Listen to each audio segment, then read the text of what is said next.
ఏమండి, ఒకప్పుడు తెలియక మనం మిడిమేళంగా నడమంతరంగా ఊరేగిన, ఏమయ్యో వినండి, ఒకప్పుడు తెలియక మనం మిడిమేళంగా నడమంతరంగా ఎట్టబడితే అట్టు ఊరేగిన, ఇప్పుడు దేవుడు తెలియజెప్పిన తర్వాత మనం మారాల. ఆ నడమంతరం విరగాల, ఆ మిడిమేళం విరగాల. విరిగి మన మనస్సు దీన మనస్సు అయిపోవాలి. మొన్న ఒక మాట అడిగాడు నన్ను అశోక్, వాహనంలో వెళ్తా ఉంటే ఒక మాట అడిగాడు. మనుషులు చాలామంది ఉన్నారు, సేవకులు చాలామంది ఉన్నారు, ఎందుకని దేవుడు అందరినీ ఒకే విధంగా వాడుకోడు అన్నాడు. ఎందుకు అందరినీ ఒకే విధంగా బ్లెస్ చేయడు అన్నాడు, ఆశీర్వదించడు అన్నాడు. నిజమే. ఇప్పుడు మీరు ఎంతమంది ఉన్నారో అందరూ ఒకే ఆశీర్వాదంలో లేరు. కొంతమంది ఎక్కువ ఆశీర్వదించబడ్డారు, కొంతమంది తక్కువ ఆశీర్వదించబడ్డారు. అవునా కాదా? కొంతమంది దేవుడి దగ్గర నుండి ఎక్కువ కార్యాలు స్వతంత్రించుకున్నారు, కొంతమంది తక్కువ కార్యాలు స్వతంత్రించుకున్నారు. అవునా కాదా? నిజమే అన్నోళ్ళు చేతులు ఎత్తాను. మీకు డౌట్ రాలేదా? మీకు డౌట్ రాలేదా? వాళ్ళు అన్ని కార్యాలు పొందుకున్నారు, నాకేంది కొన్ని కూడా జరగట్లేదని ఎప్పుడు డౌట్ రాలేదా? వచ్చింది. రాకపోతే ఎట్ట మనుషులం కదా, వచ్చింది. మన చూపంతా పక్కనే ఉంటుంది ఏ గాడికి. దేవునికి స్తోత్రం. పాయింట్కి వద్దాం. అశోక్ అడిగాడు నన్ను, సేవకులు ఉన్నారు, సేవకుల్లో కూడా కొంతమంది ఎక్కువగా దేవుని చేతిలో వాడబడ్డారు, కొంతమంది తక్కువగా వాడబడ్డారు. కొంతమందికి దేవుడిచ్చిన కృప స్పష్టంగా కనపడుతుంది, కొంతమందికి కనబడట్లేదు. ఎందుకని ఈ తేడా? విశ్వాసుల ఆశీర్వాదం విషయంలో ఆ తేడా కనపడుతుంది, సేవకులు వాడబడే విషయంలో కూడా ఆ తేడా కనపడుతుంది. కారణం ఏంటి అనే మాట అడిగారు అశోకుడితో పాటు ఇంకొకడంటే మన పావన్ రాజు అడిగాడులే. ఏమి అప్పుడు చెప్పా ఇద్దరికి, ఒరే దానికి చాలా కారణాలు చెప్పొచ్చు, అదని ఇదని ఇదని అదని చాలా కారణాలు చెప్పొచ్చు. అన్నీ చెప్పను కానీ ఒకే ఒక్కటి చెప్తా. ఇదేంటంటే దీన మనస్సురా అని చెప్పా. విరిగి నలిగిన మనసు, దీన మనస్సు. అది కానీ సాధన చేస్తే, అది కానీ సాధిస్తే, ఆ దీన మనసు అన్నా, ఆ విరిగి నలిగిన మనసు అన్నా ఇష్టంరా యేసయ్యకి. స్తోత్రం. అర్థమైందా? కానీ కొంతమంది దాన్ని సాధన చేయట్లేదు. నేను ఇలా ఉండకూడదు, ఇలా నేను పెడగా ఉంటే దేవుడికి నచ్చను, నేను విరిగి నలిగిన అనుభవంలోకి రావాలి, నేను దీన మనసులోకి రావాలి అని ఒక సేవకుడైనా ఒక విశ్వాస అయినా తానున్న స్థితిని గుర్తుపట్టి తను వినయంలోనికి, దీన మనసులోనికి, విరిగి నలిగిన మనసులోనికి రావాలి అనేదాన్ని చాలామంది సీరియస్గా తీసుకోవట్లేదురా. అది ఎవరైతే తీసుకుంటారో వాళ్ళని తప్పకుండా దేవుడు హెచ్చిస్తాడు, వాడుకుంటాడు, దీవిస్తాడు. ఎందుకంటే ఆ మాట బైబిల్లో చెప్పాడు. బైబిల్లో బోలెడన్ని వాగ్దానాలు ఉన్నాయి. అయితే ప్రతి వాగ్దానానికి ముందు షరతులు వర్తిస్తాయి. ప్రతి వాగ్దానానికి ముందు షరతులు కూడా ఉంటాయి. నేను నీకు కృపనిస్తాను అంటాడు, షరతులు వర్తిస్తాయి అంటాడు. కృప పొందాలంటే ఏం చేయాలి? దీన మనస్సు కలిగి ఉండాలి. నీ పాపములన్నిటినీ నేను తొలగిస్తాను, నిన్ను శుద్ధీకరిస్తాను, షరతులు వర్తిస్తాయి. అది నువ్వు పొందాలంటే నీ పాపములను నా ఎదుట ఒప్పుకోవాలి. ఇది షరతు. నువ్వు ఒప్పుకోకపోయినా నేను క్షమిస్తానల్లా. నిద్రలో కూడా అనుకోవద్దు. నువ్వు ఒప్పుకోకపోయినా నేను నిన్ను క్షమిస్తానని చెప్పాలా ఎక్కడ? నువ్వు ఒప్పుకో, పశ్చాత్తాపడు, మారు మనసు పొందు, నేను వదిలేస్తా, నేను క్షమిస్తా.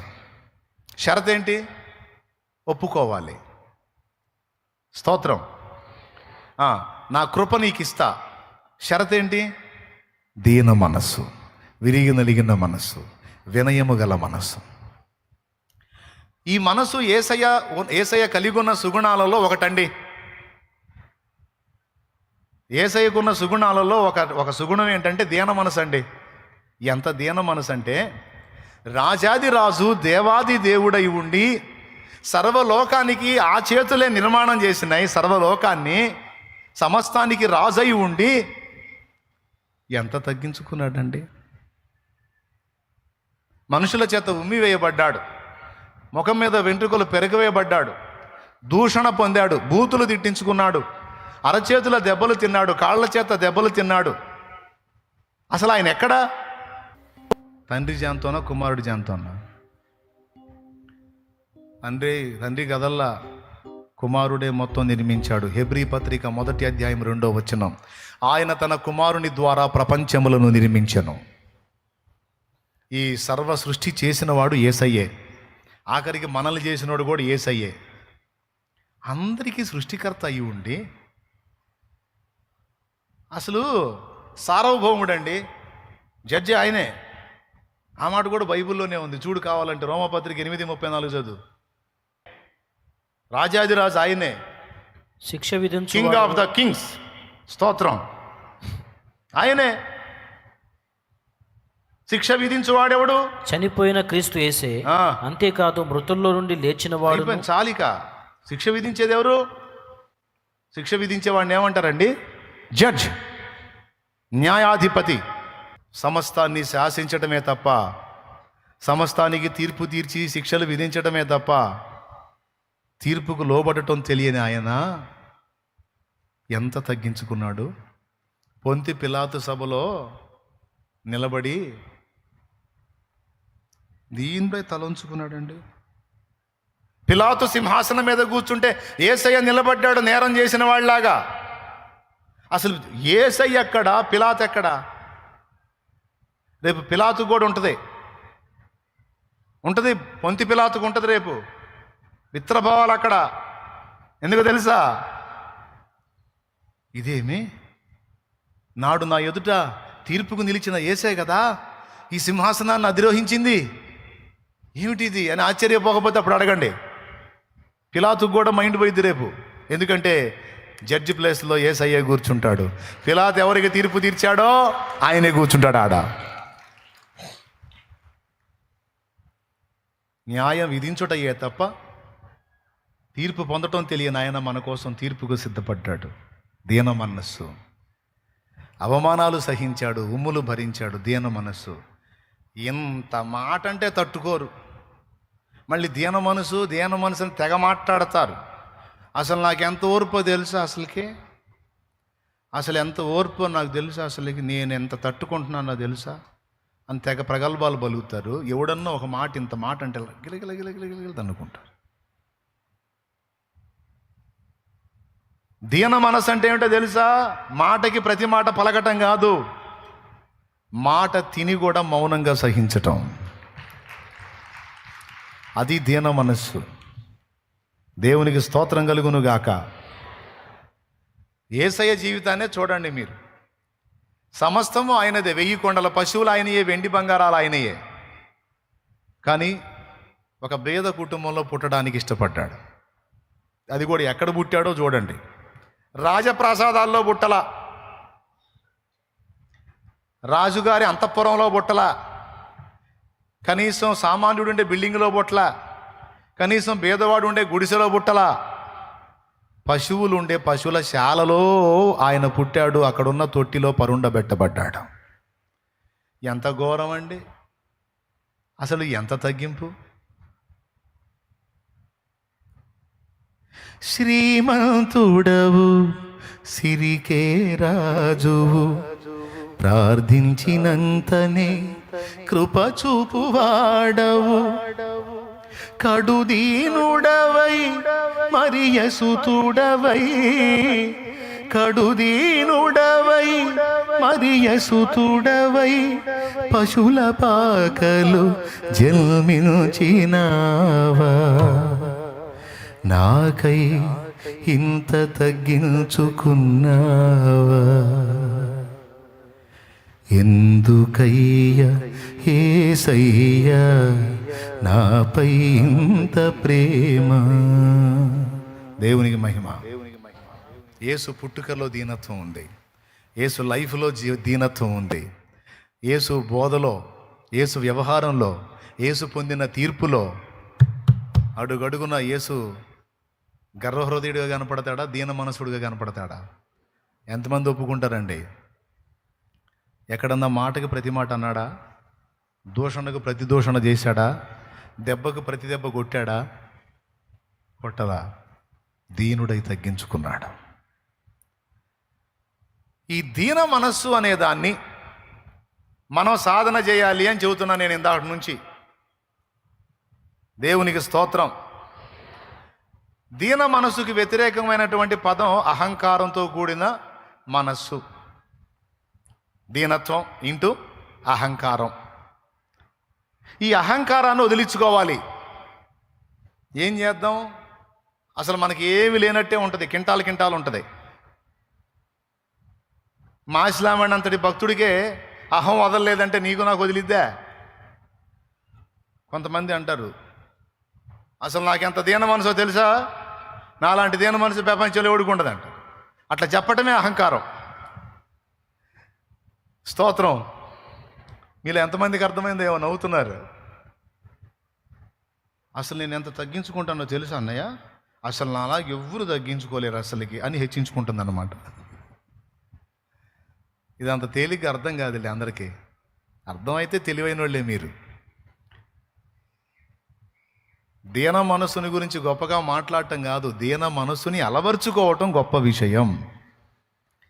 అహంకారాన్ని త్యజించటం, మనలో ఉన్న అహంకారాన్ని గుర్తుపట్టి దాన్ని అణచివేయటం అనేది మనం నేర్చుకోవాలి, మనం సాధన చేయాలి. ఎందుకంటే ఈ దీన మనస్సు అనేది యేసులో ఒక భాగమై ఉన్నది. యేసు వ్యక్తిత్వంలో ఒక భాగం దీన మనస్సు. నేను అన్నాను, అది ఇష్టంరా, దాన్ని ఎవరైతే సాధన చేస్తారో వాళ్ళు ధన్యులు రా అని చెప్పా.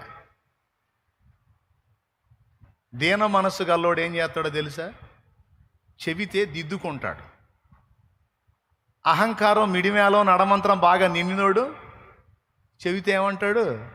అదే మాకు తెలుసు లేపు, మాకు తెలుసు లేపు, తెగ చెబుతున్నా కనుపు అంటారనరా. కొంతమంది భార్యలో ఉంటుంది అహం. అహం ప్లస్ కారం ఈజ్ ఈక్వల్ టు అహంకారం. దానికి జాయింట్ కూడా కారాన్ని జాయింట్ చేశాడు. కారం మంట. అహం ప్లస్ కారం అహంకారం. అందరికీ కనబడకుండానే ఉంటుందండి ఇది. అసలు ఏదన్నా ఒక మాట అంటే కానీ బయటికి రాదు. నిజంగా దాన్ని సాధన చేయటం ఏది? దాన్ని విరగగొట్టుకోవాలి, దాన్ని విసర్జించాలి, దీన మనస్సును సాధన చేయాలి. ఎంతమంది ఒప్పుకుంటారు? అన్న నేను యథార్థంగా ఒప్పుకుంటున్నా, నాలో కొద్దిగా అహంకారం ఉందన్నా అన్నోళ్ళు చేతులు ఎత్తండి. ఎప్పుడు బయటపడిద్ది? ఎవరన్నా రెచ్చగొట్టినప్పుడు కదా, అవునా? మరి దాన్ని చంపేయాలిగా, దాన్ని నీలో నుండి తొలగించాలిగా. అది ఉన్నంత వరకు యేసయ్య వ్యక్తిత్వం నీకు రాదుగా. అది ఉన్నంత వరకు యేసయ్య నిన్ను ఎదిరిస్తానే ఉంటాడు. భయంకరమైన మాట. ఇప్పుడు ఇందాక చేతులు ఎత్తిన వాళ్ళు మళ్ళీ ఎత్తండి. నాలో కొద్దిగా అహంకారం ఉందన్నా అన్నోళ్ళు చేతులు ఎత్తండి. నాకు ఉందన్నా అన్నోళ్ళు. అమ్మ, ఇంత యథార్థవంతులు ఉన్నారా దేవుడు నాకు ఇచ్చిన సంఘంలో? ఒకవేళ నీలో అహంకారం ఉంటే దేవుడు నీకు ఎలా రివర్స్ అవుతాడో ఒక్కసారి వచనం చూపిస్తా చూడు. పేతురు రాసినటువంటి పత్రిక, మొదటి పత్రిక, పేతురు రాసిన మొదటి పత్రిక 5వ అధ్యాయం 6వ వచనం చూడు. దేవుడు అహంకారులను ఎదిరించి దీనులకు కృప అనుగ్రహించును. 5వ వచనం, 5వ వచనం 3వ లైను. 5వ వచనం 3వ లైను. దేవుడు అహంకారులను ఎదిరించి. ఇందాక చేతులు ఎత్తిన వాళ్ళు మళ్ళీ ఎత్తండి. నాలో అహంకారం ఉందన్న వాళ్ళు ఎత్తాలా. ఇప్పుడు దేవుడు నీకు కృప చూపుతాడా, ఎదిరిస్తాడా? నాకు తెలియదు, అక్కడ రాసుంది చూసుకో. ఖచ్చితంగా నిన్ను ఎదిరిస్తాడంట. నీలో అహంకారం విరిగిందాకా నీకు కోటింగ్ తప్పదు. విరగ్గొట్టే పని పెడతాడు యేసు నామములో. స్తోత్రం, హల్లెలూయా. ఆ అహం విరగటానికి ఇప్పుడు చాలా వరకు ఎదురు దెబ్బలు మనకి. యేసు ప్రభువుని నమ్ముకున్న కొత్తలో చాలా ఉండే, ఇప్పుడు సగం పాట ఇరిగిపోయే. ఇక మిగిలిన కాస్త కోస్త కూడా ఇట్లా ఉపదేశం ద్వారా కొన్ని పరిస్థితుల ద్వారా మొత్తం వైనం చేయటం ఆయన పని. ఎక్కడైతే నీ అహంకారం విరిగిపోతా ఉంటుందో అక్కడ దీన మనస్సు మొలకెత్తుతూ ఉంటుంది. ఒకవేళ దీన మనస్సు కానీ ఈ అహంకారం మొత్తాన్ని నువ్వు చంపి పడేసి దాన్ని అధిగమించి దీన మనస్సును కానీ నువ్వు సాధన చేస్తే, ఇదిగో నీకు కృపనిస్తాడట దేవుడు. ఏమిస్తాడట? కృప దొరికిందంటే ఇక అన్నీ దొరికినట్టే. ఏమయ్యా కృప చాలా, ఇక తిండి తిప్పలేం వద్దా, అన్నవస్త్రాలు వద్దా, ఆయురారోగ్యాలు వద్దా, భూమి మీద కావాల్సినవే వద్దా, ఆత్మాభిషేకం వద్దా, ఆరోగ్యం వద్దా, సేవ వద్దా, ఆత్మలు వద్దా, బాయ్ ఏం వద్దా? నీ కృప. ఒకడు కృప చాలంటున్నావు అంటే ఆయన ఏమంటాడు తెలుసా? ఓరి పిచ్చోడా, ఆ కృప ఒకటి ఉంటే ఇవన్నీ వస్తాయిరా పిచ్చోడా. భక్తుడా, కృప ఇవ్వను, డబ్బులు ఇస్తా తీసుకో అంటే తీసుకుంటావా? ఏయ్ భక్తుడా, నీకు కృపనివ్వను, డబ్బులు ఇస్తా తీసుకో అంటే ఏమంటావు? కృప లేకుండా డబ్బులు ఏం చేసుకోను? చూసుకోవటానికి తప్ప అనుభవించాలి పనికిరావు. అనుభవించాలన్నా కూడా కృప కావాలి. ఏం కావాలి? కృప లేకపోతే బతుకే లేదు.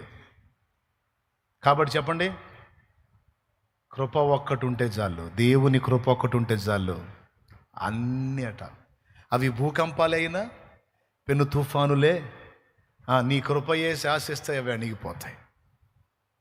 కాబట్టి నీ కృప కావాలంటాడు. రెండో చరణం ఏమంటాడు? మూడో చరణం ఏమంటాడు? జగదుత్పత్తికి ముందుగానే ఏర్పరచుకొని నన్ను పిలిచితివా, నీ పిలిపే స్థిరపరచనే, నీ కృపయే బలపరచనే, నీ కృపయే ఈ పరిచర్య నాకు అనుగ్రహించాను. అన్నీ నీ కృపతోనే దొరికినాయి అయ్యా నాకు. నీ కృప ఒకటి ఉంటే చాలు, అన్నీ ఉన్నట్టే. మరి కృప ఎవరికి ఇస్తానన్నాడు? షరతులు వర్తిస్తాయి. కృప కావాలి, కృప కావాలని చెయ్యిపారు. ఆ కృప కావాలంటే షరతులు వర్తిస్తాయి. షరతు ఏంటంటే అహంకారం కలిగిన మనసు విరగాలి, దీన మనస్సుని అలవరుచుకోవాలి, దీన మనసును సాధించాలి. నడమంత్రాన్ని, మిడిమేళాన్ని, పెడద్రాన్ని విరగొట్టాలి. అవసరమైతే దేవుని ముందు కూర్చొని అడగాలి ఈ మాట, దేవా విరగొట్టు, నన్ను విరగొట్టు. కొద్దిగా మనకు పెడద్రం ఉందిలే కానీ ఇరిగిపోవాలి, ఎక్కడిదక్కడ పచ్చడైపోవాలా. దీన మనస్సు నాకు నేర్పు, నీ ఎదుట వినయము కలిగి సాత్వికం కలిగి బ్రతకటం నేర్పో, ఎందుకంటే నాకు నీ కృప కావాలి. ఏం కావాలి? అది. ఎందుకంటే నీ కృపలో అన్నీ ఉన్నాయి. అన్నీ ఉన్నా లేకపోయినా నాకు నీ కృప అది. ఇప్పుడు కృప కావాలంటే ఏం కావాలి? దీన మనసు రావాలంటే అహంకారం, రైట్. సో దీన మనసు గలవాడికి కృప దొరుకుతుందట. ఏమండి, దీన మనసు గలవాడికంట దేవుడు తన మార్గాలు బయలుపరుస్తాడంట. నడమంత్ర పోళ్ళకి కాదు. ఎవరికి? అహంకారులకి, గర్వపోతులకి, నడమంత్ర పోళ్ళకి కాదు. దీన మనసు కలిగి దేవుని దగ్గర కనిపెట్టుకుంటారు చూడు. నీ సన్నిధిలో దీనుడనై కాచుకొనేదని కృపయన్నడు అనే దీన మనస్కులకి తన మార్గాలు బయలుపరుస్తాడట, తన మార్గాలు నేర్పుతాడట. 25వ కీర్తన 9వ వచనం చదువు. దేవుని మార్గాలు అందరికీ దొరకవు, దీన మనసు గల వారికి ఆయనే నేర్పుతాడంట. చదువు. న్యాయ విధులను బట్టి ఆయన దీనులను నడిపించును, తన మార్గమును దీనులకు నేర్పును. దీన మనసు గలవారిని దేవుడే నడిపిస్తాడట, తన మార్గములను దీనులకు నేర్పుతాడట. మిడిమేల పోళ్ళకి కాదు. ఇందాక మీరు ఒప్పుకున్నారుగా నాలో ఉంది నడమంత్రం అని. ఎంతమంది ఒప్పుకున్నారు? ఈ నడమంత్రం ఉన్నోళ్ళందరికీ ఆయన మార్గాలు దొరకవు. ఆయన మార్గాలు కావాలంటే, ఆయన మార్గాల్లో నువ్వు నడవాలంటే అవి నీకు ఆయన నేర్పాలంటే అహంకారాన్ని విసర్జించాలి, దాన్ని ఎదిరించాలి, అది నీలో ఉందని గుర్తించాలి. అది నీలో నుంచి పెళ్ళుబుకుతున్నప్పుడు దాన్ని విరగొట్టమని దేవుణ్ణి ప్రార్థించాలి.